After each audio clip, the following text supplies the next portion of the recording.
In today's video we're going to be taking a look at another old, unusual and largely forgotten audio format. This one was introduced in 1964 by the German electronics manufacturer Saba, and it's known as the Sabamobil.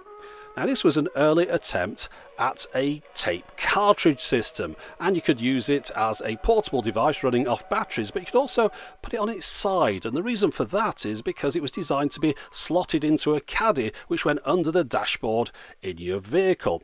And in fact it was the first car audio cartridge system that was introduced in Germany.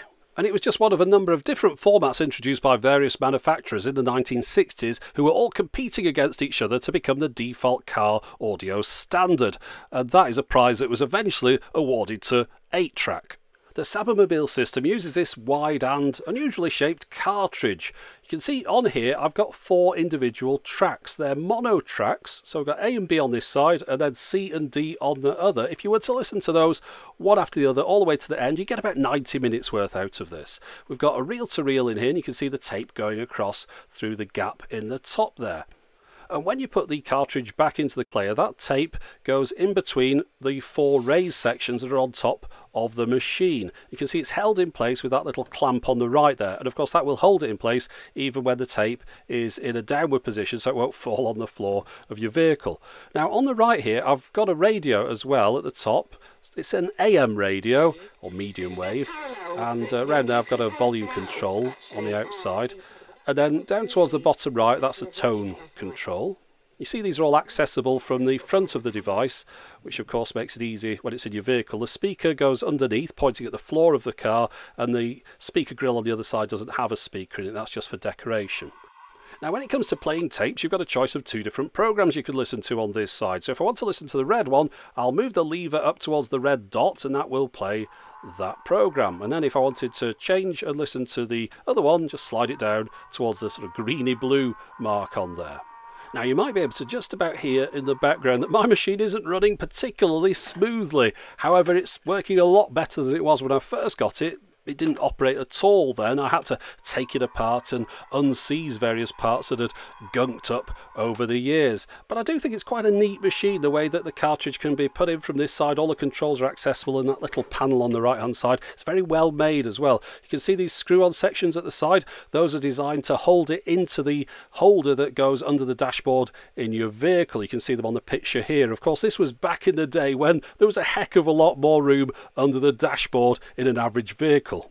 Now when you were using it in the vehicle, it would connect with this interface here, which would provide it with power. However, when you're using it outside the vehicle, it runs on 5 D cells.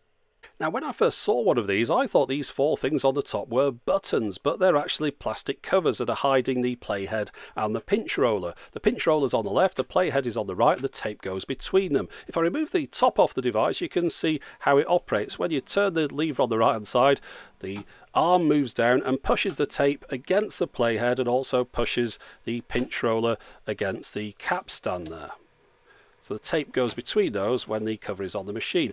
There's no belts in this thing, it's all direct drive or friction drive. It's got a motor here that's pushing against this rubber wheel around the outside of this spindle. On the right hand side there's no power to that at all because of course the tape only runs in one direction. But you can see there's a braking mechanism on there at the bottom left, so when you turn it off the brake engages on that wheel, so it spins freely until the brake's on and then it won't move. That just stops the tape unspooling.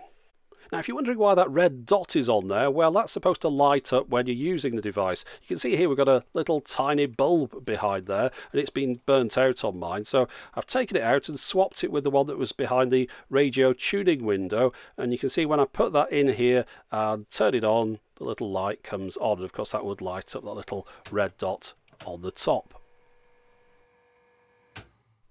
Now, as well as being launched in Germany, it appears that it also made its way to the Netherlands. I've got an advert here from a magazine.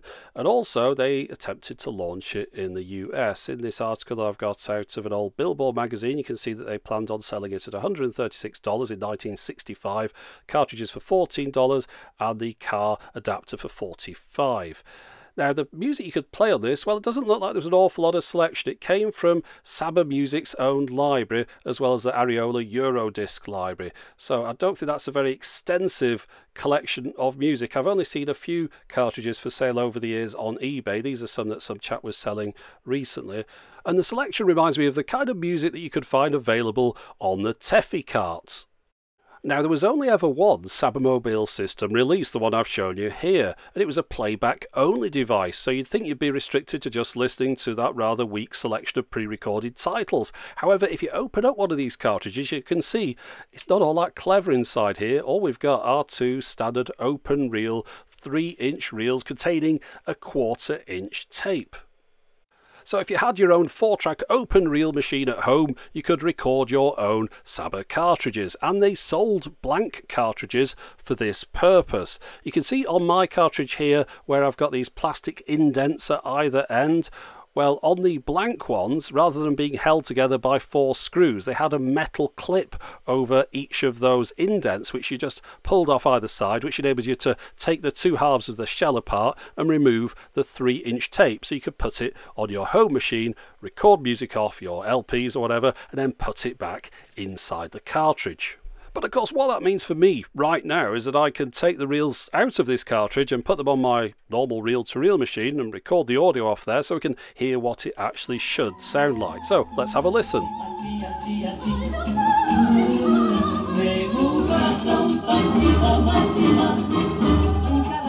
And as you can hear there, we've got 2 tracks playing at the same time because, of course, it's using what would be a left and right stereo track on my machine to be 2 separate mono tracks. I've also got to be careful when I'm playing these reels to stop them before the end and then play them back in the other direction because they're held onto the reel, so they'd snap if I let them play all the way to the end of the tape. But the reason I'm playing them is to record them onto this PCM recorder. Then I can record both tracks together, split them out in software, and then we can have a listen to them individually.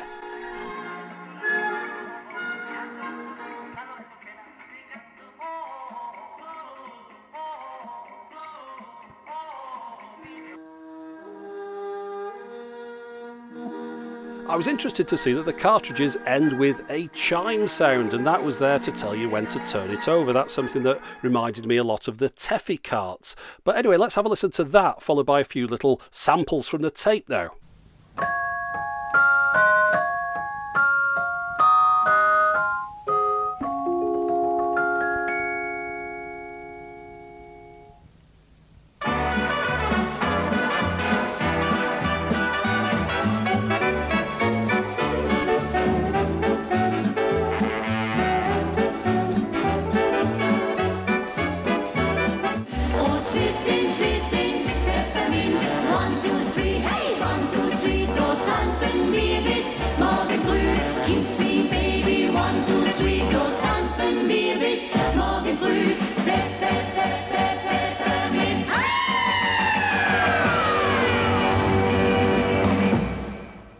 The title of this cartridge is something for everyone, and I've got to wonder, given the wide variety of music that's on here, whether or not it's something that would have been included with the machine when you bought it. The 3-inch reels of tape that were inside the Saba cartridge had been on the market for a number of years prior to the introduction of the system. Scotch sold them as 1/5 specials, and the idea was that you'd record a message onto the tape and then you'd post it off to somebody, usually somebody abroad, because it would be cheaper than making an international phone call. I believe they were called 1/5 specials because the tape is 150 feet long. It wouldn't be down to the recording time because that would vary depending on the speed on the machine that you were using at the time. I really like the art that's on these little boxes though here, and when I was listening to some of these tapes back, it was people talking to a relative in Canada about having all their teeth removed, and then the person in Canada was replying back saying that they were going to have all their teeth out as well. A lovely bit of history there, and thank goodness dentistry's improved over the years. Of course, tapes like these would have been reused over and over again. The most recent recording I could find on one of these seemed to be from 1970, when someone had recorded half an hour of a Radio 1 show. So back to the topic at hand and the Sabamobil cartridge system, and as we've found out, it really wasn't anything new. It was just a repackaging of existing technologies into a more convenient delivery system. Miniature reel-to-reel machines have been on the market for a number of years, but of course you'd have to manually thread those onto the reels, whereas with the Saba system it just clicks in. And just to wrap up, there's one thought that occurred to me. Because you can still get hold of 1/4-inch reel-to-reel tape, perhaps there's somebody somewhere that's still using a Sabamobil system as their in-car audio device, but I think it's pretty unlikely. Anyway, that's it for the moment. As always, thanks for watching.